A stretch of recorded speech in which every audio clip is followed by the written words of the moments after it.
Hi అండి, అందరికీ నమస్కారం. Welcome to Renu vlogs. ఈరోజు మేమైతే మా కులదైవమైనటువంటి ఎల్లమ్మ తల్లికి బోనం చేస్తున్నాను. అమ్మవారికి బోనంతో పాటు బియ్యం పిండితో చేసినటువంటి కుడుములను కూడా సమర్పిస్తాము. అందుకోసమని ఇవి చేస్తున్నాను. ఇవి బియ్యం పిండితో చేస్తాము. బియ్యం పిండిలో వాటర్ కలిపి ఇలా ఉండలుగా చేస్తాము. వీటిని ఆవిరిపై ఉడికించాలి. అప్పుడే గట్టిగా నలిగిపోకుండా ఉంటాయి. ఒకవైపు బోనం, మరొక వైపు గుడాలు ఉడుకుతున్నాయి.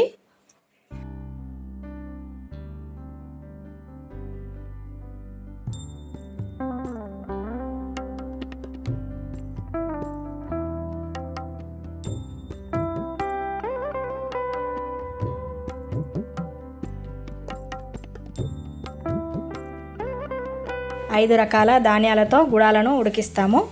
ఇందులో ఎక్కువ శాతం శనగలు ఉండేలా చూస్తాను. ఆల్మోస్ట్ గుడాలు ఉడికిపోయినట్టే. ఈ ఉడికినటువంటి గుడాలలో గిన్నెలోకి బియ్యం పిండితో చేసినటువంటి కుడుములను వేసినట్లయితే ఆ వేడి ఆవిరికి ఉడికిపోతాయి ఈజీగా. ఆ తర్వాత స్టవ్ ఆఫ్ చేసుకొని బోనం గంజును, గుడాల గంజును, ఆ గిన్నెలను 5 రకాల ఎల్లమ్మ బొట్లు పెట్టి వేపాకులను కట్టి గంజు చుట్టూరా బోనాలు రెడీ చేస్తాము. కుడుములు చేయగా మిగిలినటువంటి బియ్యం పిండిలో కొద్దిగా పసుపు వేసుకొని ఎల్లమ్మను పూజించడం జరుగుతుంది. దీనిని పూతగంధం అని అంటారు. ఆ బియ్యం పిండిలో కొద్దిగా పసుపు వేసుకొని వాటర్ పోసి కలిపేస్తే పూతగంధం అయిపోతుంది. ఫస్ట్ ఈ పూతగంధం రాసి దానిపై 5 రకాల బొట్లను పెడతాను.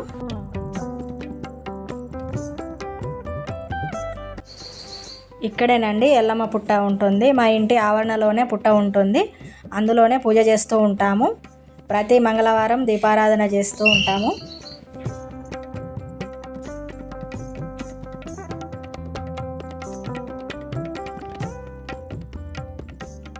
ఇదంతా పుట్ట ఉంది. అక్కడక్కడ చిన్న చిన్న రంధ్రాలు కూడా ఉంటాయి. అయినా కూడా లోపలికి వెళ్ళి దీపం వెలిగిస్తాము. ఈ దేవత మా ఇంట్లోనే ఉంటుంది కాబట్టి మాకేం భయం అనిపించదు. ప్రతి మంగళవారం పూజ చేస్తూ ఉంటాము. కానీ సంవత్సరానికి ఒకసారి, అంటే ఉగాదికి ముందు ఇలా 5 రకాల బొట్లతో అలంకరణ చేసి బోనం, గుడాలు, కుడుములు, కోడితో ఇలా మొక్కులు చెల్లిస్తూ ఉంటాము.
అన్నం, పెరుగు, గుడాలు, కుడుములతో పాటు కొబ్బరికాయ కొట్టి నైవేద్యం సమర్పించాను.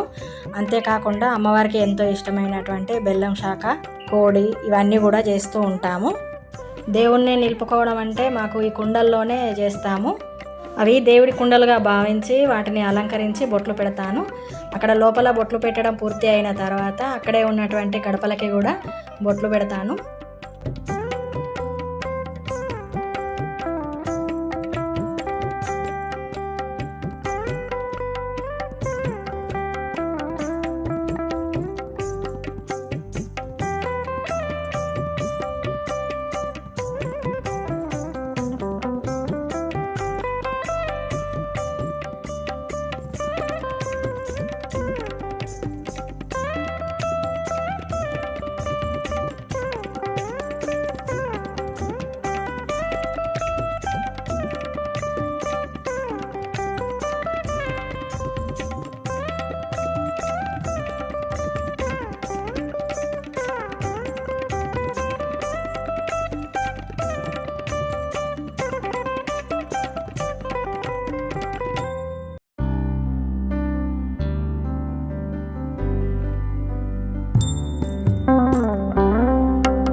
ఇక్కడ పూర్తి అయిన తర్వాత మా ఇంటిలోని గోడలకి మరియు గడపలకి కూడా ఇలాగే సేమ్ అలంకరిస్తాను.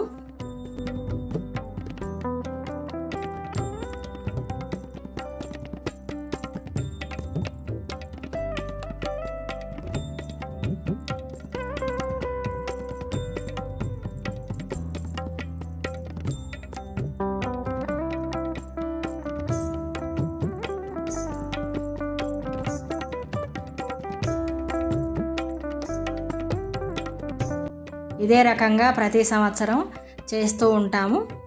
నేనైతే ఇలాగే చేస్తూ ఉంటాను. ఒక్కొక్కరు ఒక్కో రకంగా చేస్తూ ఉంటారు. మా ఇంట్లో ఉండే పూజ విధానం అయితే ఈ రకంగా ఉంటుంది. ఇంతేనండి ఈరోజు వీడియో. నా వీడియో కనుక మీకు నచ్చినట్లయితే లైక్ చేసి షేర్ చేయండి. అలాగే మొదటిసారి వీడియో చూస్తున్నట్లయితే సబ్స్క్రైబ్ చేయండి. మరిన్ని మంచి వీడియోస్తో మీ ముందుకు వస్తాను. Thank you.